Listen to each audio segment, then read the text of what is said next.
Hi hello friends, ఇదేంటంటే పిండి కూర అంటారండి. పిండి కూర తెలుసు కదండి, మీకు అందరికీ ఇది తెలిసి ఉంటుంది. అయితే ఇది నేను ఏంటంటే 1 ఇయర్ కింద మార్కెట్లో తెచ్చానండి. తెచ్చి ఈ కొమ్మలను నాటాను ఒక తొట్టిలో. ఇంకా ఇది నాటుకుందండి, బాగానే నాటుకొని మంచిగా ఇక ఈ విధంగా అయితే ఈ తొట్టిలో బాగా వచ్చిందండి. వీడికి 3 టైమ్స్ తెంపాను నేను ఈ కూరని. చూడండి ఎంత బాగా హెల్దీగా వచ్చిందో. ఇంకా వేరే తొట్లల్లో కూడా ఉంది. ఇది మొండి చెట్టు అండి.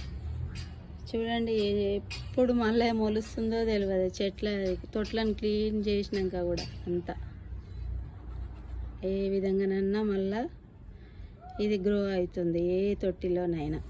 చూడండి, దీన్ని కొండపిండి కూర అంటారు కూడా అండి. ఇది కొండపిండి కూర అంటే చూడండి, ఇందులోనే ఎంత మంచి మీనింగ్ ఉంది. కొండ అంటే మొత్తం రాతితో కూడుకుంది కదండి.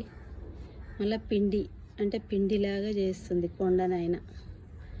ఇది కిడ్నీల రాళ్ళకి మంచిగా మెడిసిన్ లాగా పనిచేస్తుంది అంటండి. ఈ కూర తింటే మొత్తం కిడ్నీలో ఉన్న స్టోన్స్ ఉంటాయి కదా, అయితే అవన్నీ కరిగిపోతాయి అంటండి. ఈ కూర వండుకొని తింటే ఈ ఆకును నేనైతే మంచిగా బుషిగా పెరిగినాక కట్ చేసుకొని వండుకుంటూనే ఉంటాండి ఈ విధంగా.